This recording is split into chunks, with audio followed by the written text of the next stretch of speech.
राहु और केतु एक्चुअली आपको फिजिकली परेशान नहीं करेंगे, वो आपको इमोशनली परेशान करेंगे। वो आपको इमोशनल सेटिस्फैक्शन नहीं मिलेगी। आप भले ही कितने भी पैसे कमा लो, लेकिन आपको अगर एक इमोशनल सेटिस्फैक्शन नहीं मिल रही है तो उसमें कहीं ना कहीं राहु का इम्पैक्ट है। और अगर आप एक जोन पे ऐसे आ गए हो कि मुझे कुछ भी मिल जाए, मुझे कोई फर्क नहीं पड़ता, मैं बहुत खुश हूँ, आई एम सेटिस्फाइड, तो वो केतु का इम्पैक्ट है। तो मतलब वही है कि शुक्र को खुश करना सबसे इजी है, बस डेट को नहीं मैम, ये सबके लिए इजी नहीं है। कई लोगों को इतना ज्यादा उनका रिजिड माइंड फ्रेम होता है कि उनको लगता है why to respect a woman, misogynist. वो कर क्या रही है, why should I respect her, घर ही तो संभाल रही है। बहुत लोगों का ऐसा पर्सपेक्टिव होता है और फिर उन्हें लाइफ में ना वो जो बरकत कहते हो ना, वो नहीं मिलती, क्योंकि इसकी शुरुआत आपके घर से ही होगी। करेक्ट है। हमेशा ही साढ़े साथी नाम सुन के ऐसे घबरा जाते हैं लोग कि शनि की साढ़े साथी चल रही है, राहु की, केतु की। तो क्या है साढ़े साथी? और मतलब हमने आगे भी पॉडकास्ट करे हैं तो उसमें हमें पता लगा कि वो अच्छी ही चीजें देती हैं। तो आपके अकॉर्डिंग क्या है वो, और किन किन राशियों पे उनके इफेक्ट्स पड़ने वाले हैं इन 2025? 2025 का तो मोस्ट इम्पॉर्टेंट क्वेश्चन हम यही पूछेंगे कि सारी जितनी भी राशियां हैं, जितने भी हमारे ज़ोडिएक साइंस हैं जी, उनके लिए कैसा 2025 रहेगा, किन राशियों को चैलेंजेस फेस करने पड़ेंगे और किन के लिए बहुत स्मूथ रहेगा। शुक्र इज अ फीमेल प्लैनेट। आप अगर माँ लक्ष्मी को सिर से पैर तक सोने से भर भी दोगे और घर पे आप अपनी वाइफ की रिस्पेक्ट नहीं कर रहे हो, तो आप अपने शुक्र को खराब कर रहे हो। जितने भी हमारे पास ग्रह हैं जी, अगर वो डिसबैलेंस हो जी, है ना, तो उनको ठीक करने की ऐसी क्या बेसिक रेमेडीज हो सकती हैं हर जो, जैसे हमारे मून हो गए, सन हो गए, है ना, मर्करी हो गए, इन सबको। अब जैसे हम लोग वर्किंग प्रोफेशनल्स हैं तो हम बहुत बड़ी बड़ी रेमेडीज नहीं ऑर्डर करते, तो ऐसी क्या छोटी छोटी रेमेडीज हो सकती हैं जो हम इजीली अपने वर्क स्पेस पे ही, चाहे या घर पे भी एक जगह बैठे हैं तो वो चीजें हम कर लें। नमस्कार मैम। नमस्ते। आपका बहुत बहुत स्वागत है हमारे आज के पॉडकास्ट में। तो मैम, आज हम जो बात करने वाले हैं, बात करने वाले एस्ट्रोलॉजी के बारे में, जो कि ऑकल्ट फील्ड का सबसे एक प्राइम सब्जेक्ट है जी, है ना, और बहुत वास्ट सब्जेक्ट है। तो सीखना चाहते हैं लोग और जिनको क्यूरियोसिटी है वो उनके उस चीज के बारे में जाने। तो मैं आपसे बस एक चीज ही पूछना चाहूंगी, ये वाली, कि ऐसी क्या परफेक्ट एज हो सकती है कि हमें उस एज में एस्ट्रोलॉजी को सीखना और समझना स्टार्ट कर देना चाहिए? मैम, एस्ट्रोलॉजी एक ऐसा सब्जेक्ट है जिसको आप लाइफ लॉन्ग भी पढ़ो तो एक लाइफ स्पैन भी कम पड़ता है, बिकॉज इट्स वेरी वास्ट। और अगर इसको आप ये जानना चाहो कि इसे सीखना कब से स्टार्ट करना चाहिए, तो एस्ट्रोलॉजी आपको मेरे हिसाब से, जैसे हम बच्चों को स्कूल में एस्ट्रोनॉमी से इंट्रोड्यूस करते हैं, हम उन्हें प्लैनेट साइंस के पॉइंट ऑफ व्यू से हमें प्लैनेट्स के बारे में और बहुत सारी चीज़ों के बारे में उनको बताते हैं। और वहीं मुझे लगता है उसी वही द परफेक्ट एज है जब हमें उन्हें प्लैनेट्स के साथ साथ एस्ट्रोनॉमी के साथ साथ एस्ट्रोलॉजी से भी इंट्रोड्यूस करना चाहिए, ताकि उन्हें प्लैनेट्स तो पता है कि कौन है, कैसा है, सन, मून, वीनस, हम सब बताते हैं, पर हम as a point of view of a earth और गैलेक्सी बताते हैं। अगर उनको प्लैनेट्स के कारकत्व पता हो, कर्म पता हो, अगर उन्हें ये पता हो कि प्लैनेट लाइफ पर कितना इम्पैक्ट डालते हैं, तो वो जो बच्चे बहुत एक एज पे आके सोचते हैं ना कि यार एस्ट्रोलॉजी में मुझे इंटरेस्ट है, आई शुड डू इट, वो बहुत छोटी एज में ये चीज़ डिसाइड कर पाएँगे, समझ पाएँगे कि उनका फोकस या उनका इंटरेस्ट इस सब्जेक्ट में कितना ज़्यादा है। जी, और एक चीज़ ये भी है कि वो लर्निंग फेज़ होता है, तो बच्चे उन चीज़ को ज़्यादा अच्छे से ग्रैब कर पाएँगे या चीज़ों को समझ पाएँगे। और मैम चाइल्डहुड से ही उनके अंदर वो चीज़ एक आधार मिल जाएगी। वो प्लैनेट्स को लेके, अपने कर्मों को लेके बहुत अवेयर हो जाएँगे। जी, ये बहुत इम्पोर्टेंट है कि हम एक एज के बाद जाके समझते हैं कि हमारे कर्म हमें ठीक करने हैं। बिल्कुल। लेकिन अगर स्टार्टिंग से ही उस चीज़ का पता होगा, नहीं आगे जाके इस चीज़ का एक बुरा इफ़ेक्ट हो सकता है, तो स्टार्टिंग में ही बच्चे अपने कर्म जो है वो स्टार्ट से ही ठीक करने शुरू करेंगे, ताकि बड़े होके या फिर जैसे भी उनको प्रॉब्लम ना फेस करनी पड़े। जनरली एक इंसान एस्ट्रोलॉजर पे जाता है जब उसे कोई लाइफ में परेशानी चाहिए, और कई बार आप माइंड से इतने स्ट्रांग नहीं होते या इमोशनली इतने ब्रिंग डाउन हो चुके होते हो कि वो रेमेडीज पे ना आपको बिलीव नहीं आता। बिल्कुल। अगर वो चीजें आप बचपन से कर रहे हो, वो पार्ट ऑफ योर लाइफ है, तो पहले तो बहुत सारी प्रॉब्लम से ही बच जाओगे। और फिर अगर लाइफ में कोई ऐसा चांस आएगा तो आप उस चीज को बहुत बिलीव से करोगे, because you know about it, वो आपकी रूट्स में है। कि आपको एक रीज़न पता है कि हम इस चीज़ को क्यों कर रहे हैं या हमें क्यों करनी चाहिए ये चीज़ें। तो मतलब परफेक्ट एज जैसी तो कुछ नहीं है। आप स्टार्टिंग से ही अगर उन चीज़ों को एज़ अ रूटीन लेके चलेंगे तो वो ज़्यादा बेटर होगा किसी भी ह्यूमन बीइंग के लिए। बिल्कुल। जी। तो अब नेक्स्ट क्वेश्चन पे आते हैं कि साढ़े साती, है ना? हमेशा ही साढ़े साती नाम सुन के ऐसे घबरा जाते हैं लोग कि शनि की साढ़े साती चल रही है, राहु की, केतु की। तो क्या है साढ़े साती, और मतलब हमने आगे भी पॉडकास्ट करे हैं तो उसमें हमें पता लगा कि वो अच्छी ही चीजें देते हैं।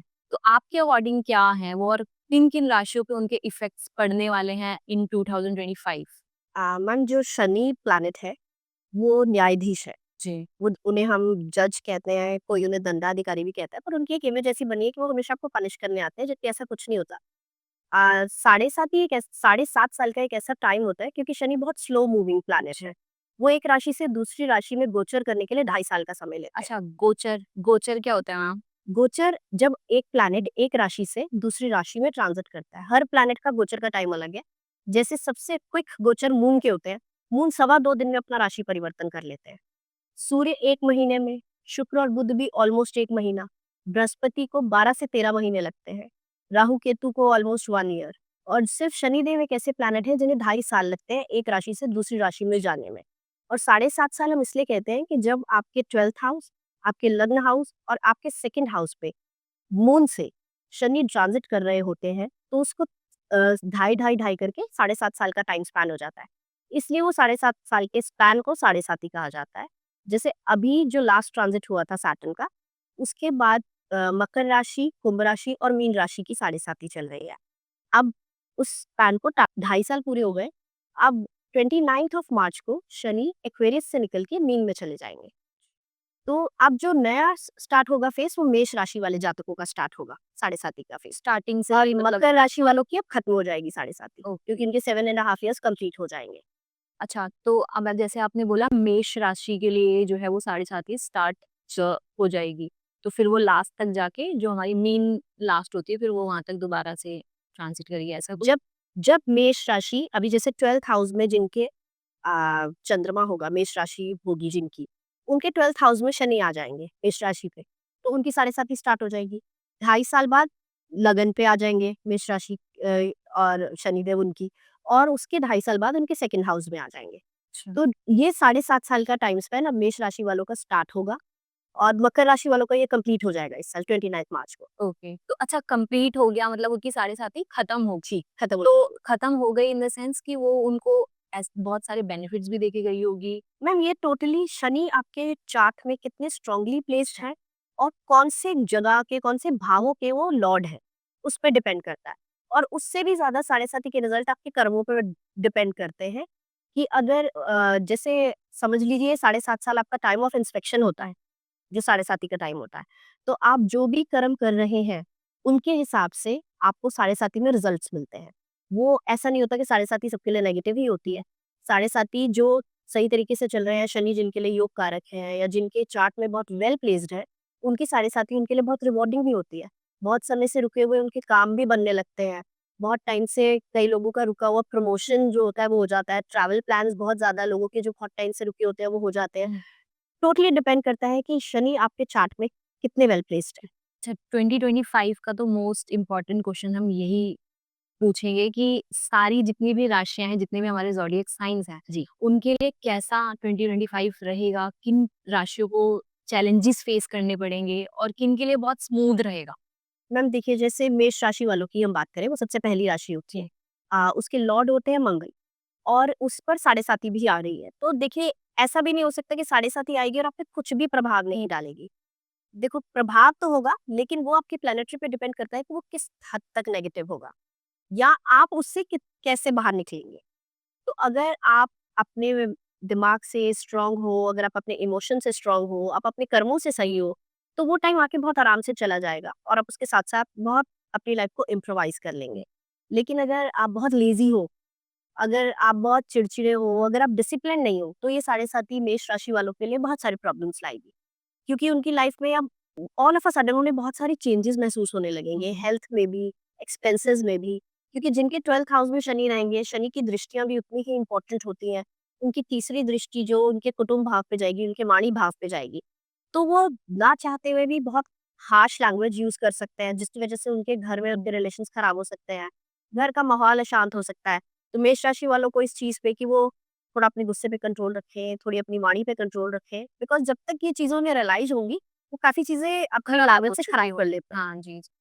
तो अब ऐसे ही अगर हम वृषभ राशि की बात करें, तो उनके लिए ये साल अच्छा रहेगा, क्योंकि शनि जनरली वृषभ राशि के लिए योग कारक माने जाते हैं। तो ये ट्रांजिट जो होगा शनि का मीन राशि में होगा।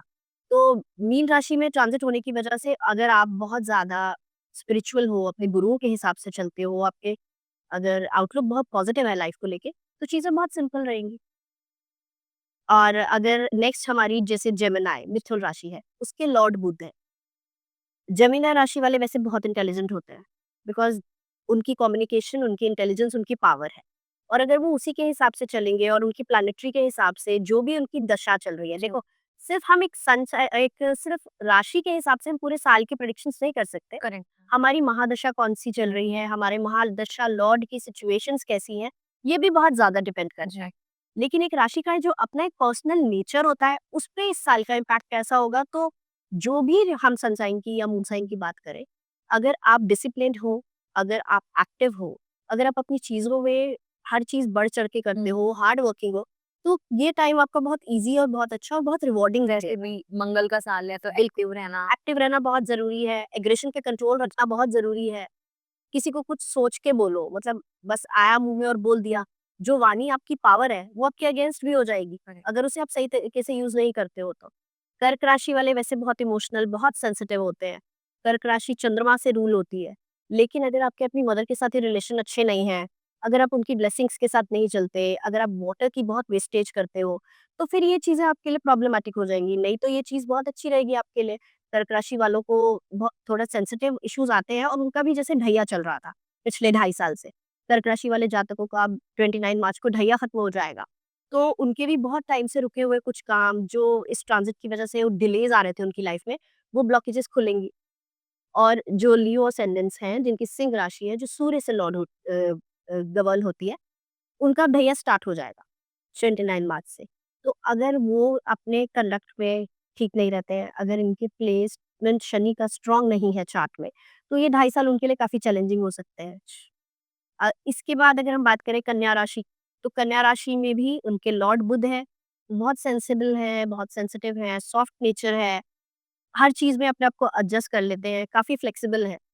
तो अपने नेचर के हिसाब से, अपने कंडक्ट के हिसाब से वो सारी चीज़ों को आराम से कैरी ऑन कर लेंगे इस जी। साल में। लेकिन वही है कि अगर फिर वो अपनी कम्युनिकेशन को अच्छे से यूज़ नहीं करते हैं, अगर वो अपनी इंटेलिजेंस को पॉजिटिव वे में यूज़ नहीं करते हैं, तो ये साल उनको फिर उतना बेनिफिट नहीं दे पाएगा। चैलेंजेस फेस करने पड़ेंगे।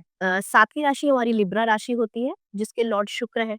क्योंकि उसके लॉर्ड शुक्र है, तो उसमें सौम्यता भी है, उसमें बैलेंस भी है, उनको वर्क लाइफ बैलेंस भी लेके चलना है, वो थोड़े सिक्रेटिव भी होते हैं। और लिब्रा राशि के लिए भी जनरली शनि योग कारक होते हैं। तो उनके लिए भी ये टाइम बहुत अच्छा रहेगा, वो वर्क लाइफ बैलेंस बना के रखें, अपनी हेल्थ को, वो थोड़े फूडी होते हैं, तो थोड़ा अपनी क्रेविंग्स पे कंट्रोल करके चले ताकि उनकी हेल्थ अच्छी रहे। हैबिट्स। 8वां साइन स्कॉर्पियो है, जिनके लॉर्ड मंगल हैं और उनका भी ढैया चल रहा था लास्ट 2.5 साल से, जो अब 29 मार्च को ओवर हो जाएगा।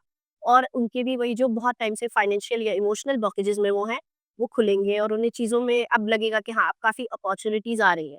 क्योंकि स्कॉर्पियंस बहुत सिक्रेटिव होते हैं, वो जल्दी से अपनी प्रॉब्लम किसी के साथ शेयर नहीं करते। वो थोड़ा अपने शेल में ही रहते हैं। तो अगर वो थोड़े से सॉफ्ट स्पोकन हो जाए, अपनी बातों को अगर अपने रूटीन्स को अच्छे से इम्प्लीमेंट करने लगे, तो ये साल उनके लिए बहुत प्रोग्रेसिव रहेगा। हमारी 9th राशि रहेगी धनु राशि, जिनका अब ढैया स्टार्ट हो जाएगा। तो उनके साथ भी यही हो सकता है, अगर शनि वेल प्लेस्ड नहीं है, तो हो सकता है उन्हें फाइनेंशियल ब्लॉकेजेस आएँ। हो सकता है उनकी वाणी की वजह से वो लोगों को हर्ट करे, या हो सकता है वो लेज़ी हो जाएँ, जो उन्हें बिल्कुल नहीं होना है। तो ये चीज़ें उनके लिए अपने आप चीज़ें धीरे-धीरे ट्रैक पे ले आएँगी। इनिशियली कुछ ब्लॉकेजेस आपको फ़ील हो, तो ये जब भी कोई ट्रांज़िट होता है, कोई गोचर होता है, तो इनिशियली हमें लगता है कि लाइफ़ में कुछ अलग हो रहा है, रूटीन से कुछ अलग हो रहा है। लेकिन अगर हम अपना बिहेव, अपना कंडक्ट उस प्लैनेट के हिसाब से कर लेते हैं, तो चीज़ें स्मूथ डाउन हो जाती हैं। उसके बाद हमारी 10th राशि मकर राशि है, जिनकी मैंने आपको बताया 7.5 अब खत्म हो जाएगी।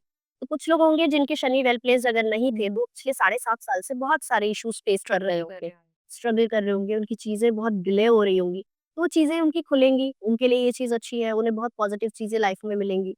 11th कुंभ राशि है एक्वेरियस, जिसके लॉर्ड भी फिर से शनिदेव हैं, लेकिन उनकी अब 7.5 लास्ट फेज़ में आ गई है। तो लास्ट फेज़ में आ गई है, तो 5 साल में वो काफ़ी मैच्योर हो चुके होंगे अपने 7.5 से गुज़रते हुए। उनकी लाइफ़ में उन्होंने बहुत सारी चीज़ों के लिए रास्ते बना लिए होंगे अब तक। अब वो चीज़ों को इम्प्लीमेंट करें सही तरीके से, जो उन्होंने सीखा है, तो उन्हें रिज़ल्ट्स बहुत अच्छे मिलेंगे फ्यूचर में। और लास्ट मीन राशि, जिसकी 7.5 चल रही है, और मीन राशि में ही शनि का गोचर होने वाला है। तो मीन राशि वाले असेंडेंट्स को हो सकता है, अगर किसी का मून स्ट्रांग नहीं है या शनि वेल प्लेस नहीं है, तो उन्हें थोड़ी एंग्जाइटी या डिप्रेशन के इश्यूज आए, तो उन्हें उसके लिए बस अपने आप को रूटीन में रखना है। मेडिटेशन कीजिए, वर्कआउट कीजिए, अपने आप को अच्छी डाइट और अच्छे रूटीन में रखिए, तो ये फेज़ भी उनका बहुत जल्दी निकल जाएगा। ओके। तो ऐसा नहीं है कि सिर्फ साढ़े साती का प्रभाव बहुत ही ज़्यादा बुरा है, अच्छा भी है और बहुत सारी चीज़ें भी देखे जाएँगे शनिदेव अगर जा रहे हैं तो, है ना? अच्छा, एक चीज़ आपने यूज़ करी थी लग्न चार्ट, जी। है ना? तो वो लग्न चार्ट क्या है और मतलब लग्न चार्ट की जो प्लेसमेंट है अगर किसी ग्रह की प्लेसमेंट ठीक नहीं है लग्न चार्ट में, तो उसे कैसे ठीक किया जा सकता है? मैम लग्न चार्ट हमारा नेटल चार्ट होता है, जिस समय कोई जातक पैदा होता है, उस समय जो भी राशि ईस्टर्न होराइज़न में होती है, वो उसका लगन बन जाती है। जैसे जो फर्स्ट बॉक्स में आपके नंबर लिखा होता है, अगर किसी का 1 लिखा है, तो उसकी एरीज़ देश है और उसके लग्नेश अ, मंगल हो जाएँगे। अच्छा, लग्न का मतलब मैरिज नहीं होता क्या? नहीं, नहीं, लग्न यहाँ पे जो लग्न की हम बात कर रहे हैं, वो नेटल चार्ट की बात कर रहे हैं, D1 चार्ट, जहाँ से हम प्रेडिक्शंस करते हैं। और वहाँ पे ऐसा हो ही नहीं सकता मैम कि सबके सारे ही प्लैनेट्स बहुत अच्छे वेल पोज़ीशन्ड हो और ये भी पॉसिबल नहीं है कि सारे ही खराब से पोज़ीशन्ड हो। तो जो भी प्लैनेट आपको लगता है कि आपके चार्ट में मतलब अगर आप किसी सही एस्ट्रोलॉजर प्लेस से कंसल्ट करते हैं और कोई प्लैनेट आपके नेटल चार्ट में, आपके लग्न चार्ट में वेल प्लेस्ड नहीं है और उनकी ही दशा अंतर्दशा से आप गुज़र रहे हैं, तो उससे रिलेटेड आपको प्रॉब्लम्स आएँगी। लेकिन इन प्रॉब्लम्स के आपको सॉल्यूशंस भी मिलते हैं। एस्ट्रोलॉजी में हर चीज़ इसीलिए थोड़ी प्रैक्टिकल है और लॉजिकल है कि आप हर चीज़ को उस प्लैनेट से रिलेट करके उसका सॉल्यूशन निकाल सॉल्यूशन सकते हैं। प्रोवाइड कर सकते हैं आप। तो ये जो लगन चार्ट है ये हमारा नेटल चार्ट होता है जिससे हमारे को बेसिकली हमारी पर्सना उसमें 12 घर होते हैं और फर्स्ट हाउस हम खुद हैं, हमारी पर्सनैलिटी है, हमारी आउटलुक है, हमारी अपीयरेंस है, हमारी हाइट कितनी होगी, हमारी लुक्स कैसी होगी, ये सब हम उससे कैलकुलेट करते हैं। इसीलिए उसे लग्नेश भी कहा जाता है। इतना भी हम कैलकुलेट कर लेते कि हमारी हाइट हमारे डेफ़िनेटली मैम, डेफ़िनेट। कौन से प्लैनेट आपके लग्नेश हैं, उस लगन पे आपके कौन से ग्रहों की दृष्टियाँ जा रही हैं, लगन पे कौन-सा ग्रह बैठा है, इससे आपकी बिहेवियर, आपकी लुक्स, आपकी हाइट सब कुछ पता चल सकता है। तो बहुत ही डीप है। जी, बहुत डीप है। सेकंड हाउस हमारी फैमिली, हमारा कुटुंब, हमारी सेविंग्स, हमारी लैंग्वेज, हमें कैसा खाना पसंद है, ये सब हमें सेकंड हाउस से पता चल जाता है। Third house is all about our will power. आपके अंदर काम करने का जज़्बा कितना है? आप कितना इंटेंसिवली काम करते हो? आपके सिबलिंग्स के साथ आपका बॉन्ड कैसा है? ये सब हम थर्ड हाउस से देखते हैं। फोर्थ हाउस में हमारा हमारी मदर के साथ कैसा बॉन्ड है? हमें अपनी लाइफ में घर, गाड़ी, सुख, वैभव किस हिसाब से मिलेगा? उसे हम सुख स्थान भी कहते हैं। तो हम अपने लाइफ टाइम में कितने सुख पाएँगे? ये फोर्थ हाउस से पता चलता है। फिफ्थ हाउस हमारी एजुकेशन है, हमारे चिल्ड्रन हैं, हमारी नॉलेज है। हम कितने नॉलेजेबल हैं, हमारी पढ़ाई में कभी कोई रुकावट आएगी या सब कुछ स्मूथली हो जाएगा, हमारे बच्चों का फ्यूचर कैसा होगा, ये सब हम फिफ्थ हाउस से देख सकते हैं। सिक्स्थ हाउस उसे हम रोग, रिपू और ऋण का हाउस कहते हैं। उस हाउस से पता चलता है हमें लाइफ में बीमारियाँ कैसी आएँगी, हमारी लड़ाइयाँ, हमारे एनिमीज़ कैसे होंगे, हमारे स्ट्रगल्स कैसे होंगे, हमारा वर्क प्लेस कैसा होगा, जॉब में है और हमें किस हद तक ऋण लेने पड़ेंगे, लोन्स हाँ। आप लेंगे या नहीं लेंगे, आपकी लाइफ क्रेडिट कार्ड पे चल रही है या नहीं चल रही है, ये सब उसपे कैलकुलेट हो जाता है। Seventh house is all about your life partner, your spouse and your business partnerships also. अगर आप बिज़नेस में हो तो आपके सेवेंथ हाउस से एनालाइज़ किया जा सकता है कि आपका बिज़नेस का फ्यूचर क्या रहेगा या आपको किस चीज़ का बिज़नेस सूट करेगा। आपके लाइफ पार्टनर की नेचर कैसी होगी, वो आपसे कितना सपोर्टिव होगा। एट्थ हाउस आपका ऑकल्ट है, एट्थ हाउस आपकी हिडन चीज़ें हैं, एट्थ हाउस आपका ससुराल है, आपकी एक्सटेंडेड फैमिली जी। तो एट्थ हाउस की प्लेसमेंट से ये पता चल जाता है कि आफ्टर मैरिज आपकी लाइफ कैसे रहने वाली है। आपको आपके एंसेस्ट्रल प्रॉपर्टीज़ मिलेंगे या नहीं मिलेंगे, ये हम एट्थ हाउस से कैलकुलेट कर सकते हैं। नाइन्थ हाउस से हम अपना भाग्य, अपनी स्पिरिचुअलिटी, हमारा अपने गुरुओं के प्रति समर्पण कितना है, ये हमारे नाइन्थ हाउस की स्ट्रेंथ से पता चल जाता है। Tenth house is about our father and our workplace. हमें क्या कर्म करना चाहिए अपनी लाइफ में, हमें क्या प्रोफ़ेशन चूज़ करना चाहिए, वो हमें वहाँ से पता चलता है। हमारे फादर के साथ हमारे रिलेशनशिप्स कैसे होंगे, फादर के साथ हेल्थ इश्यूज़ हो सकते हैं या नहीं, ये सब भी हमें 10th हाउस बताता है। फिर 11th house is all about our gains और प्रॉफिट्स, ये सब हमें उससे पता चलता है कि हम कितना धन अर्जित करेंगे अपने जीवन में, जी। कितने प्रॉस्पर रहेंगे, हमें कितनी चीज़ों से लाभ मिलेगा या हानि होगी। 12th हाउस है, हमारा मोक्ष भी है, हमारी लाइफ का एंड भी है, फॉरेन ट्रैवल्स भी हैं, हमारे एक्सपेंसेस भी हैं, हमें लाइफ में कहाँ-कहाँ लॉसेस आ सकते हैं, किस प्लैनेट की वजह से हमें ज़्यादा लॉस आएँगे, ये भी हम 12th हाउस से कैलकुलेट करते हैं। किस दशा महादशा में हमें नुकसान हो सकता है, तो हमें ट्रेडिंग, बेटिंग और ये सब चीज़ें उस समय पे नहीं करनी चाहिए, ये सब भी आप वहाँ से देख सकते हैं। तो मतलब काफ़ी चीज़ें बता रही हैं, जितने भी हमारे 12 हाउसेस हैं हमारे लग्न चार्ट में, वो बहुत सारी चीज़ें, इवन पूरी लाइफ की मैम बर्थ से लेके डेथ तक हाँ, ये 12 ही है। चीज़ें बिल्कुल, सारी चीज़ें ही हमें पता लग रही हैं। अच्छा, जैसे आपने ये अब ये आपने मुझे बताया प्लेसमेंट्स के बारे में कि 12 हाउसेस की प्लेसमेंट कैसे-कैसे कहाँ है, तो आपकी लाइफ किस तरीके से रूल करेगी। बिल्कुल। तो अब हम बात करते हैं रिचेस्ट पर्सन्स की, जैसे कि एलन मस्क हो गए, जी, है ना? अंबानी हो गए, अडानी हो गए। जी। तो ऐसा क्या छुपा है इनकी कुंडली में, जो इनको धन तो आता ही जा रहा है, मतलब रिचेस्ट रिचेस्ट इस तरीके से जो वो है ना हमारे वर्ब्स के फॉर्म वो बढ़ते ही जा रहे हैं। बढ़ते जा रहे हैं। तो वो मैं क्या ताकि आप किसी की भी ऐसी कुंडली देखोगे ना जहाँ अनएक्सपेक्टेड इनकम या रिचनेस है, तो डेफिनिटली उनकी कुंडली में राजयोग तो होंगे ही। उनकी कुंडली में कोई ना कोई ऐसे कैलकुलेशंस आपको दिखेंगे ही प्लैनेट्स के। जैसे अगर आपने अभी अंबानी जी की बात की तो उच्च के सूर्य के साथ शुक्र बैठे हैं और मतलब नाम भी बढ़ेगा और पैसा भी बढ़ेगा। It gives you name, fame, money, everything. Correct. ऐसे ही अगर आप एलन मस्क की बात करते हैं तो उनके बहुत वेल प्लेस्ड है, शुक्र और शनि की एक साथ युति है। तो देखिए वो जो भी मशीनरी से रिलेटेड काम करेंगे, वो उस उन्हें कहाँ पहुँचाएगा? मनी और फेम पे। ऐसे ही आप किसी की भी ऐसी कुंडली देखोगे, तो अगर उनकी कुंडली में राजयोग है और वो उसके हिसाब से चल रहे हैं, वो डिसिप्लिन है। एलन मस्क ने ओवरनाइट सक्सेस नहीं पाई। करेक्ट। बहुत हार्ड वर्क, बहुत कंटिन्यूअस वर्क, उस पर बहुत समय तक काम करना, उस पर अपनी पूरी लाइफ दे देना, आपको इस पोडियम तक लेकर जाता है। ये तो है फिर वो स्ट्रगल। कोई भी इंसान हो जो बहुत बड़ी एक जर्नी में बहुत बड़ा लीप लेकर गया है आगे, तो उसकी मेहनत तो है ही, हाँ, उस पर ऊपर वाले का हाथ तो होता ही है, तो वो प्लैनेटरी ऐसी लेकर आया है। लेकिन उस प्लैनेटरी की इज़्ज़त करना, उसके अकॉर्डिंग चलना, उन ग्रहों के अनुकूल चलना, जहाँ उन्हें दान-दक्षिणा करने की ज़रूरत है, वो करते हैं, जहाँ उन्हें मेडिटेशन करने की ज़रूरत है, वो करते हैं, जहाँ भी उन्हें ईश्वर के आश्रित होने की ज़रूरत है, दे बाउ डाउन और ये ही चीज़ उनको और आगे ले जाती है। जी, जो भी हम देखते हैं कि हर जैसे अभी रिसेंट ही एग्ज़ाम्पल है कि उनके बेटे की शादी थी और उन्होंने जी। कितना ज़्यादा दान दक्षिणा ये सब चीज़ें करी हैं, तो ऑब्वियसली वो उनके फल भी हैं, उनके कर्म भी देखिए ठीक मैम, हैं। अमीर बन सकते हैं हाँ। लोग अपने प्लैनेट्स के टाइम पे, लेकिन उस स्टेटस को सस्टेन करना वो या उसे बढ़ाना, वो आप तभी कर पाओगे जब आप में देने की क्षमता है। करेक्ट। अगर आप में सिर्फ होल्ड करने की क्षमता है, तो वो फिर कितनी देर टिका लोगे? मुट्ठी में आप कितनी देर रेत को रोक बिल्कुल। लोगे?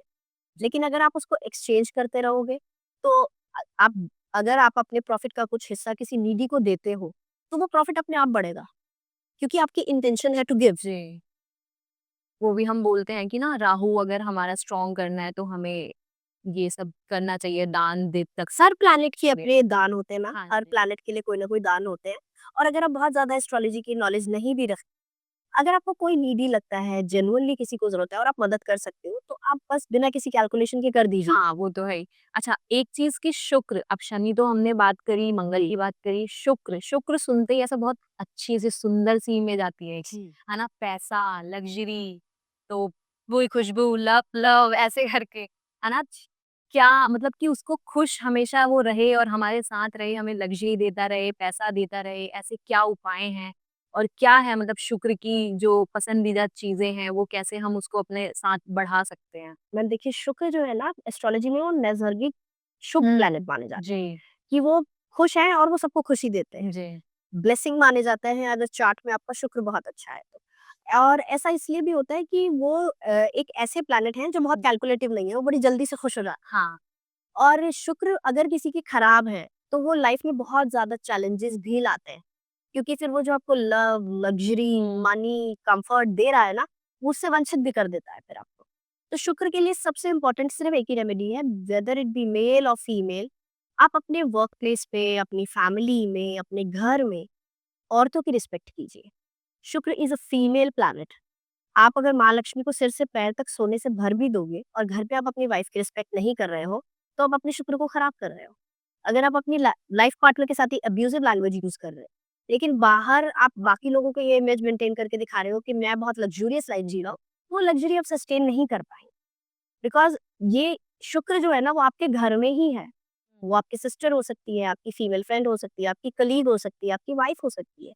The way you treat them, यही शुक्र की सबसे बड़ी रेमेडी है। कि आपको आपकी जो भी फीमेल फ्रेंड्स जस्ट ये नहीं कि आपको ऊपर से उसकी इज़्ज़त करनी है और आप अंदर से उसके लिए नेगेटिव इंटेंशंस रख रहे हो, क्योंकि प्लैनेट से कुछ नहीं छुपता। दे सी थ्रू एवरीथिंग। जी। जी, तो आपको फिर उस हिसाब से उसके रिज़ल्ट भी मिलते हैं और आपका शुक्र अच्छा भी रहता है। और बाकी परफ्यूम्स यूज़ कीजिए, फ्रेग्रेंसेस, और माँ लक्ष्मी की पूजन कीजिए। जितना आप माँ लक्ष्मी को खुश करेंगे, उतना माँ लक्ष्मी आपके पास आएँगी और रहेंगी। बिल्कुल। तो मतलब वही है कि शुक्र को खुश करना सबसे ईज़ी है, बस नहीं, को नहीं मैम, ये सबके लिए ईज़ी नहीं है। कई लोगों को इतना ज़्यादा उनका रिजिड माइंड फ्रेम होता है कि उनको लगता है why to respect a woman? Misogynist. वो कर क्या रही है? Why should I respect her? घर ही तो सँभाल रही है। बहुत लोगों का ऐसा पर्सपेक्टिव होता है और फिर उन्हें लाइफ में ना वो जो बरकत कहते हो ना, वो नहीं मिलती वो क्योंकि नहीं, इसकी शुरुआत आपके घर से ही होगी। करेक्ट है। जब तक आप घर पे ही चीज़ों को ठीक अब नहीं करोगे, बिल्कुल। हाँ, तो वो तो इफ़ेक्ट करें। हर प्लैनेट हमारी बेसिक लाइफ से ही हमें रिजल्ट देना शुरू करता है। अगर आप अपने फादर की तरफ रिस्पेक्टफुल नहीं हो, तो आपके चार्ट में आपके सूर्य कितने भी अच्छे हैं, वो आपको रिजल्ट अगर वो दे भी देंगे अपनी दशा-महादशा में, आप उसको रख ही नहीं सकते हो। आप उसको कैरी फॉरवर्ड कर ही नहीं पाओगे, यू लूज़ इट। क्योंकि शुक्र एज़ फादर हम सुस फादर हम स्ट्रीक करते हैं। ठीक है। तो अब इन सब प्लैनेट्स की बात करिए तो राहु केतु तो पीछे रह ही नहीं सकते। वो तो बिल्कुल प्राइम है ना? तो उनका अगर प्लेसमेंट हो कुंडली के अकॉर्डिंग, हर कुंडली में अपना प्लेसमेंट होता है उनका भी, तो कैसे मतलब एक प्रॉब्लमैटिक कुंडली अगर उसमें कैसे प्रॉब्लमैटिक कंडीशंस वो क्रिएट करेगा या फिर कैसे वो सक्सेसफुल लाइफ देगा?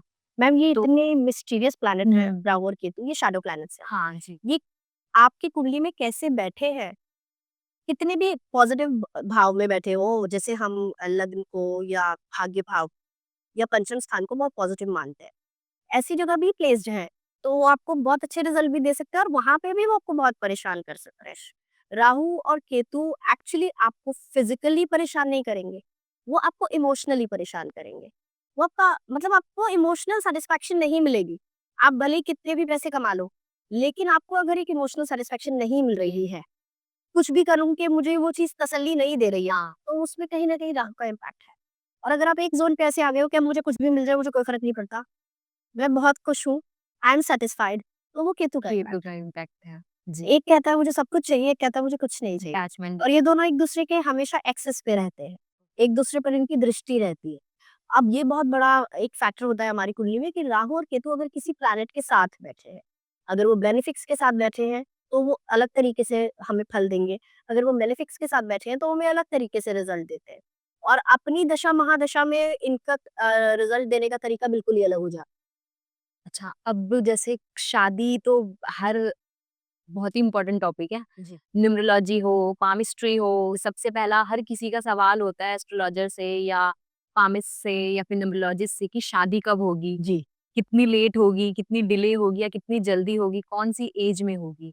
तो क्या शादी के जो योग होते हैं, वो भी हमारी कुंडली में होते हैं? बिल्कुल और होता है। कौन-सी एज में शादी होगी? हाँ, ये भी कुंडली से पता चल और जाता है। किसी की नहीं अगर शादी हो रही कि होता है ना कि एक बंदा है वो बहुत ट्राई कर रहा है जी। बट स्टिल उनकी शादी नहीं हो रही, बहुत लेट हो रही है, बहुत डिले हो रहा है, तो क्यों हो रहा है और उसके क्या ऐसे छोटे मतलब जो उपाय हो सकते हैं वो कर सकते हैं? जी। मैम, शादी में डिले होने का एक रीज़न मंगल दोष भी हो सकता है, ज कि वो जातक जो है वो मांगलिक है और कभी मांगलिक लोगों को जनरली कहा भी जाता है कि उनको शादी आफ्टर 27 ही करनी चाहिए।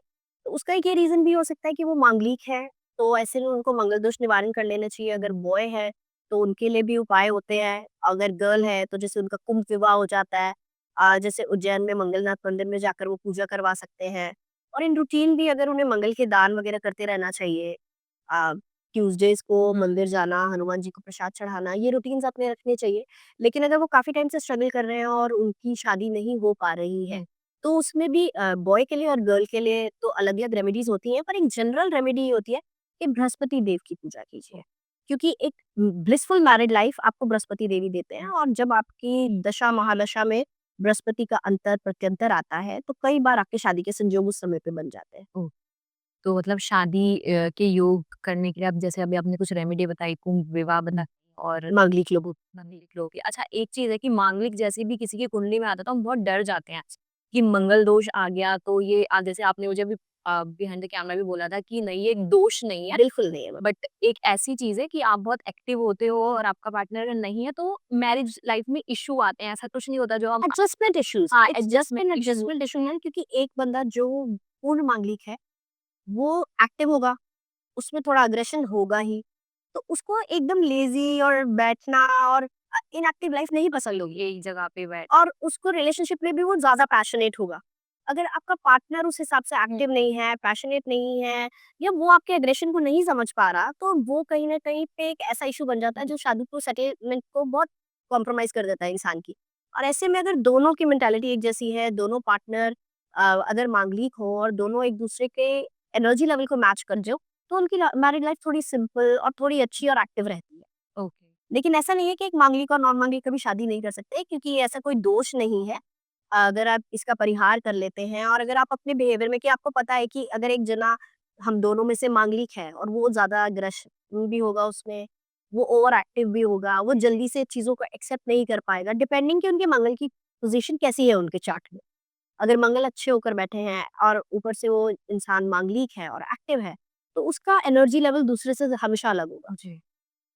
तो बस हमें ये थोड़ी-सी एडजस्टमेंट एक साथ करके चलनी होती है, जिससे काफ़ी हद तक चीज़ें ठीक हो जाती हैं। हाँ, नहीं तो क्योंकि हम आज तक तो यही सुनते आए ना कि अगर नॉन मांगलिक से शादी हुई तो फिर वो तो सब कुछ तो ऐसा नहीं है कुछ, तो डरने की तो कोई बात। देखो मैम, अगर शादी टूटनी है, अगर डिवोर्स वाली सिचुएशन या कुछ ऐसी आनी है, तो उसमें सिर्फ़ हम एक बेचारे मंगल को इन्वॉल्व नहीं कर सकते। बहुत सारे ग्रह दशा और बहुत सारे ऐसी चीज़ें हमारी कुंडली में निकल कर आती हैं, और एक की कुंडली से कभी ये चीज़ें नहीं हो सकती। दोनों कुंडली में ये चीज़ें अगर हैं, प्रोमिनेंट हैं, तो कभी किसी के साथ ये मिसफॉर्च्यूनेट चीज़ हो सकती है, लेकिन ऐसा जनरली नहीं होता है। हर चीज़ का परिहार पॉसिबल है। ओके।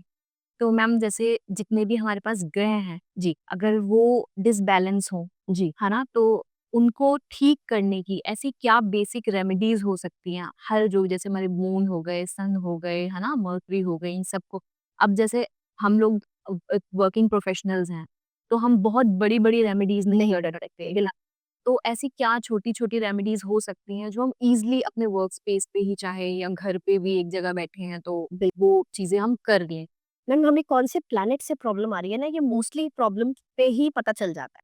जैसे कि अगर आपको गवर्नमेंट जॉब में प्रॉब्लम आ रहा है, अगर आपको वो अपने वर्क प्लेस में एक रिकॉग्निशन नहीं मिल रहा, वो नेम फेम नहीं मिल रहा जो जितना आपको लगता है मुझे मिलना चाहिए, तो आपके सूर्य मेलेफिक होंगे या आपके सूर्य खराब होंगे चार्ट में। अगर ऐसा हो तो आपको सबसे पहले तो अपने फादर की रिस्पेक्ट करनी है, क्योंकि आपके अपने फादर के साथ भी रिलेशन खराब होंगे, अगर ऐसा है। तो सबसे पहले अगर एक जनरेशन गैप है भी, तो उन्हें जो ड्यू रिस्पेक्ट आपको देनी चाहिए आप दीजिए। आप बेशक उनकी हर बात 100% नहीं मान सकते, क्योंकि एक कभी-कभी एक जनरेशन गैप आ जाता है और पेरेंट्स में एक रिजिडनेस होती है। और वो जो उस रिश्ते को, जो उनको एक उनके ओहदे को एक रिस्पेक्ट मिलनी चाहिए, वो आपको देनी होगी। आप सूर्यदेव को रोज़ सुबह उठ के जल चढ़ा सकते हैं, आप आदित्य हृदय स्तोत्र का पाठ कर सकते हैं। उससे आपके सूर्य से रिलेटेड जो इश्यूज़ आपकी लाइफ में आ रहे हैं, वो काफ़ी हद तक सॉल्व हो जाएँगे। द सेकंड प्लैनेट अगर हम चंद्रमा को लेते हैं, तो चंद्रमा इज़ वाटर, हमारी 70% बॉडी में पानी है। पानी। अगर आप कम हाइड्रेट करते हो खुद को, बहुत पैनिक हो जाते हो बहुत जल्दी, बहुत शॉर्ट टेम्पर्ड हो, आपको बहुत एंग्ज़ायटी इश्यू आ रहे हैं, आपकी मदर के साथ आपके रिलेशनशिप अच्छे नहीं है, आपको मदर की कोई बात ही सुनना पसंद नहीं है, क्यों? तो हुँ। आप तो बोलो ही मत। जी। तो आपका 100% चंद्रमा वीक है। ऐसे में आपको अपनी सबसे पहले तो मदर की रिस्पेक्ट कीजिए, वाटर की वेस्टेज बिल्कुल अवॉइड कीजिए और अपने आप को ज़्यादा से ज़्यादा हाइड्रेटेड रखिए। तो आपका मूड बैलेंस होना शुरू हो जाएगा, तो जो आपको एंग्ज़ायटी हो रही है, वो धीरे-धीरे काम होनी शुरू हो जाएगी। थर्ड प्लैनेट हम लेकर चलते हैं मंगल को। मंगल हमारे छोटे भाई भी हैं, हमारा फ्रेंड सर्कल भी है और हमारा हार्ड वर्क भी है। अगर हम बहुत लेज़ी हैं, तो हम अपना मंगल खुद खराब कर लेते हैं। अगर हम अपने भाई-बहनों के साथ हमारी कंपैटिबिलिटी नहीं है, अगर हम उनके साथ अच्छे से कंफर्टेबल नहीं है, अगर हम अपने फ्रेंड सर्कल में वेल स्पोकन नहीं है, तो इससे लगता है कि हमारे मंगल में कोई मतलब हमारे मंगल में कोई ना कोई वेलफेयर इश्यूज़ है। तो ऐसे में आपको मंगल की रेमेडीज़ करनी चाहिए। आप हनुमान मंदिर जा सकते हैं ट्यूज़डे को, आप कोशिश कीजिए लाल चीज़ों का दान कीजिए, उससे ये चीज़ें बहुत बेटर हो जाएँगी। फोर्थ प्लैनेट हम लेंगे बुध को।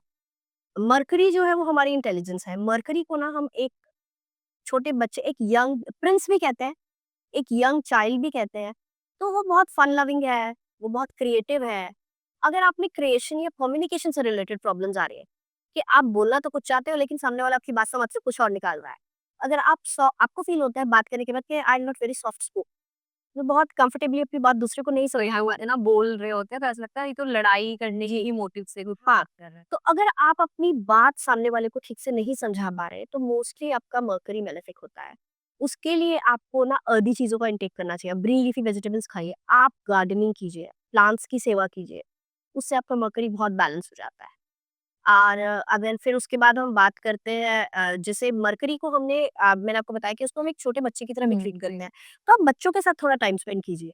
वो चीज़ भी आपको बहुत हेल्प करती है। आपके मरकरी की वज़ह से अगर आपको लग रहा है कि मैं डिप्रेस हो रहा हूँ, मैं अपनी बात ही नहीं कह पा रहा, सामने वाले को मैं अपनी बात ही नहीं समझा पा रहा, तो आप बच्चों के साथ टाइम स्पेंड कीजिए। वो आपको बहुत अच्छा लगेगा, आपको बहुत हेल्प करेगा। अगर किसी का मरकरी बहुत खराब है तो वो बच्चों से बहुत इरिटेट भी होते हैं। और फिर बृहस्पति है, वो हमारे गुरु हैं। अपने गुरुओं की तरफ आप पूरी तरह समर्पित हो जाइए, अगर आपको बृहस्पति से रिलेटेड कोई भी इश्यू आ रहा है। अगर आप चाह रहे हो पर आप स्पिरिचुअल नहीं हो पा रहे हैं, अगर आपको लगता है कि मेरी लाइफ में ना हैप्पी इवेंट्स नहीं आ रहे हैं, मतलब जैसे कि मेरे को कोई खुशी सेलिब्रेट करने का मौका नहीं दे रही है लाइफ, तो आप अपने गुरुओं के अधीन हो जाइए। आप बृहस्पति देव की पूजा कीजिए, आप पीली चीज़ों का दान कीजिए थर्सडेज़ को। तो ये चीज़ आपको बहुत हेल्प करेगी आपके गुरु बृहस्पति को बैलेंस करने के लिए। और अपने टीचर्स के लिए कभी डिसरिस्पेक्टफुल वर्ड्स यूज़ मत कीजिए। यही उसका सबसे बड़ा कारण बन जाता है, जो सबसे बड़ा दोष बन जाता है। और आजकल के टाइम पे तो पेरेंट्स की रिस्पेक्ट नहीं करते लोग, तो फिर जी, टीचर्स तो बहुत ही जी। Secondary level. और देखो, टीचर्स को हमेशा आपको अपने पेरेंट्स के लेवल पे ही रखना है। जी। They are not less than, क्योंकि वो आपको ज़िंदगी जीने का एक तरीका सिखा रहे हैं। अगर आप उन्हें वो रिस्पेक्ट नहीं देते जो वो डिज़र्व करते हैं, तो लाइफ में आप वो चीज़ें नहीं अचीव कर पाओगे जो आप सोच के बैठे हो। सोच के बैठो, करेक्ट। फिर नेक्स्ट पे शुक्र है जिस पर हमने बात की, अब अपने आस-पास की औरतों को इज़्ज़त दीजिए। जानते या नहीं जानते doesn't matter. Just give her respect what she deserves. बेशक वो आपकी हाउस हेल्प ही क्यों ना हो। अगर आप उन्हें ऐसी नज़र से देखोगे कि क्या मेरा क्या उखाड़ लेगी, मेरा क्या बिगाड़ लेगी, तो वो बेचारी चाहे कुछ ना करे, आपके प्लैनेट्स आपको देख रहे हैं। आप परफ्यूम ज़्यादा यूज़ कीजिए, आप साफ-सफाई वाले माहौल में रहिए, आप खुद को क्लेंज़ रखिए। ग्रो। जिनका शुक्र बहुत खराब होता है, उनको नहाने में बड़ी प्रॉब्लम होती है। They don't like to take bath, they don't like to dress up. जी। तो इस चीज़ का ख़ास ख़्याल रखिए। अब फिर शनिदेव हैं, उनको तो हर चीज़ चाहिए ही डिसिप्लिन में मैम। अगर आप एक डिसिप्लिन लाइफ़ नहीं जी रहे हो, दोपहर तक सो रहे हो, तो शनिदेव से तो आपको कोई रिवॉर्ड नहीं मिलने वाला है बिल्कुल, क्योंकि उनको हर चीज़ डिसिप्लिन चाहिए। अगर आप डिसिप्लिन लाइफ़ जी रहे हो तो आप शनि की वज़ह से कम प्रॉब्लम्स आएँगी। और एक उसमें बहुत बड़ा ये भी चीज़ रहता है कि हम लोग जो अपने सबऑर्डिनेट्स की रिस्पेक्ट नहीं कर रहे हैं, अपने हाउस स्टाफ की रिस्पेक्ट नहीं कर रहे, ऑफ़िस स्टाफ की रिस्पेक्ट नहीं कर रहे, तो तब भी हमारा शनि मेलेफिक हो जाते हैं। तो अच्छा, शनि का हम ये भी होता है कि हमें जो लोअर बॉडी पार्ट होती है वो भी शनि से रूठ जाती है। तो मैंने कहीं सुना था कि हम जितने ज़्यादा, अच्छा ये है कि जितने ज़्यादा हम फुटवियर्स लेते हैं वो शनि को ही इग्नोर जी। करते हैं। तो हम अगर क्लटर करके रखेंगे बहुत सारे, उनका कुछ यूज़ नहीं मैम, करेंगे अगर आप तभी। कपड़ों को भी क्लटर करके रखोगे ना, तो आपका वीनस उससे भी खराब होता है। अच्छा। क्लटरिंग से बेसिकली जो क्लटरिंग है ना, वो आपके नेगेटिव राहु को अच्छा। एक्टिवेट कर देती है। जैसे लोगों को आदत होती है खराब इलेक्ट्रॉनिक संभाल-संभाल के रख लेंगे, कभी काम आ जाएगा। ये चीज़ आपका राहु खराब कर रही है। Rahu is all about electronic, Rahu is all about this social media. हम लोग इतने ज़्यादा इसमें इन्वॉल्व हो चुके हैं कि हम अपनी रियल लाइफ जीना छोड़ देते हैं कभी-कभी इसके अधीन होके। बिल्कुल। तो अगर यहाँ पे आप एक लाइन ड्रॉ कर लेते हो, डिक्लटर रखो अपने एटमॉस्फेयर को, तो उससे आपका राहु बहुत बैलेंस्ड हो जाता है। अपने बाथरूम्स को नीट रखो, जी। अगर कहीं टैप लीकेजेस आ रही है तो उनको ठीक करा के ठीक करा रखो, के रखो। तो उससे आपका राहु काफ़ी बैलेंस्ड रहेगा। केतु को बैलेंस करना है तो आपको डॉग्स की सेवा करनी चाहिए बहुत ज़्यादा, और स्पिरिचुअल रहिए, अपने गुरुओं का सम्मान कीजिए। अपनी अगर आपने स्पिरिचुअलिटी का कोई रूटीन बनाया है, आपका कोई पाठ पूजा का रूटीन है, आपका कोई मंदिर या कहीं विज़िट करने का कोई रूटीन है, उसको रूटीन में रखो। एक हैबिचुअल वे है इसको लेके चलना चाहिए। बिल्कुल। रूटीन वाइज़ हमें काम करना है ताकि हमारे ये सारे प्लैनेट्स जो है वो बैलेंस में रहें, क्योंकि बुरा तो कोई प्लैनेट नहीं है। जी, बिल्कुल। सारे प्लैनेट्स अच्छे हैं और हमें, हम जैसे रू चाहते हैं हमारे रिज़ल्ट्स हो वो देंगे, लेकिन हमें एक अच्छी उनके अकॉर्डिंग चलना। उनके अकॉर्डिंग चलना होगा बिल्कुल। बेसिकली, है ना? अब शादी की जब हम बात कर रहे थे तो शादी के कुछ उपाय, कई लोगों की बहुत डिले होती है शादी, जी। तो उसके ऐसे क्या उपाय हो सकते हैं? मैम, पहले तो ये चीज़ डिपेंड करेगी कि उनकी महादशा, अंतर्दशा कौन से प्लैनेट की चल रही है। लेकिन अगर आप एक बेसिक तौर पे मुझसे पूछें तो उन्हें बृहस्पति देव की पूजा करनी चाहिए। बॉयज़ हैं तो उन्हें शुक्र के भी करनी चाहिए, मतलब वो माँ लक्ष्मी की पूजा करें, कात्यायनी जाप करें, और पत्नी मनोरमा मंत्र होता है उसका जाप करें। किसी अच्छे आप पंडित से भी उनका जाप करा सकते हैं अगर आप खुद नहीं कर पा रहे हैं तो। अरे! अगर आप कोई भी रेमेडी स्टार्ट करते हो तो आप उसको मैजिक की तरह मत सोचो कि मैंने आज करी है तो मेरी कल शादी हो जाएगी। डोमिनेंट प्लैनेट कौन से हैं कि जो मैरिज के लिए ही रिस्पॉन्सिबल है? मैम, बृहस्पति देव ही है एक डोमिनेंट प्लैनेट जो शादी के लिए रिस्पॉन्सिबल होते हैं। शुक्र भी होता है कि वो आपके पार्टनर के साथ आपकी कंपैटिबिलिटी के लिए रिस्पॉन्सिबल होता है। लेकिन बेसिकली आपके चार्ट में जो भी आपके 7th लॉर्ड है, आपके 7th हाउस के जो भी प्लैनेट लॉर्ड है, वो आपकी लाइफ मैरिड लाइफ के लिए रिस्पॉन्सिबल होते हैं। जी। तो अगर ना हो रही हो शादी या डिले हो रही हो तो क्या ऐसे? तो जैसे आप अपना चार्ट अगर किसी के साथ कंसल्ट करते हैं और अगर आपके 7th हाउस के लॉर्ड जो भी प्लैनेट बनते हैं, सपोज़ अगर सूर्य बनते हैं और अगर आपकी दशा अंतर्दशा सूर्य की चल रही है, या आपको प्रपोज़ल्स आ रहे हैं पर आपको लग रहा है कि बात नहीं बन पा रही, और बाकी भी कोई ऐसी मेलेफिक दृष्टि या कोई ऐसा मेलेफिक एस्पेक्ट नहीं है आपके 7th लॉर्ड में, तो आप सूर्य को स्ट्रेंथन करें, आप सूर्य की पूजा करें, सुबह के सूर्यदेव को जल दें, साथ में बृहस्पति के तो मैंने आपको बताया रेमेडीज आपको करनी ही है, तो उससे भी आपकी शादी के योग बन जाते हैं। तो चलिए मैम, अब एक लास्ट क्वेश्चन है कि शादी ब्याह तो होता रहेगा, है ना? उससे पहले हमें करियर बनाना ज़रूरी है, क्योंकि वही अगर होगा ठीक तो हमारे हाथ में सारी चीज़ें आ जाएँगी, जी। है ना? तो क्या ऐसा होता है कि हम किसी की कुंडली देख के उन्हें ये सजेस्ट कर सकें कि आप कौन से करियर पाथ पे जा सकते हैं? और आजकल इवन तो ये होता है ना कि बच्चे का जन्म हुआ और वो कुंडली दिखा देती है कि हमें उस बच्चे को कौन से करियर पाथ पे भेजना है। जी। तो ये मैम देखो हमें कौन से करियर पाथ पे भेजना है, वो फुलफिल हो पाएगा या नहीं, वो तो नहीं मालूम, लेकिन हाँ, आपके चार्ट से आपको पता चल जाता है कि आपके लिए कौन से करियर ऑप्शंस हैं। आप उसमें से चूज़ कर सकते हो और इस पर एस्ट्रोलॉजी में बहुत बहुत ज़्यादा वास्ट हमारे पास डाटा अवेलेबल है। बहुत तरह से इसको कैलकुलेट किया जा सकता है और आप 100% जान सकते हो एक्चुअली आपका 10th लॉर्ड, आपके 10th हाउस के लॉर्ड की प्लेसमेंट, आपके इनकम हाउस की प्लेसमेंट, आपको जॉब करनी चाहिए या बिज़नेस करना चाहिए, बिज़नेस आपको किस चीज़ का करना चाहिए, ये हर चीज़ आप एस्ट्रोलॉजिकली कैलकुलेट कर सकते ये हो। भी हम पता लगा सकते हैं कि हम बिज़नेस हमें किस स्पेसिफिक चीज़ का करना चाहिए। बिल्कुल, बिल्कुल। ओह! ये तो आपके चार्ट से ये भी पता चल जाएगा कि आपने एजुकेशन किस फील्ड में ली है, आप काम किस फील्ड में कर रहे हो और आपको कौन-सा काम ज़्यादा सूट करेगा, जॉब और बिज़नेस। और ये बहुत क्लियरली कैलकुलेट कर सकते हैं आप। चलिए मैम, आपके साथ बातें करके और हमने इतनी सारी चीज़ें जानी कि साढ़े साती क्या है, राहु केतु की दशाएँ क्या है, महादशा क्या है, इवन शादी के योग कब बनेंगे या कैसे बनेंगे। तो हमें तो बहुत ही अच्छा लगा आपसे बात करके। थैंक यू सो तो अभी ये पॉडकास्ट अभी तो मतलब बातें करने को तो बहुत सारी हैं, लेकिन फिर बहुत लंबा हो जाएगा। तो अब बाकी की बातें हम हमारे नेक्स्ट पॉडकास्ट में करेंगे। श्योर मैम, ठीक है? आपको बहुत-बहुत धन्यवाद। Thank you ma'am. Thank you ma'am. I hope आपको हमारा आज का पॉडकास्ट भी काफी इंटरेस्टिंग लगा होगा और ऐसी ही वैल्यूएबल इन्फॉर्मेशन जानने के लिए do share to your loved ones and subscribe our channel all India institute of occult science.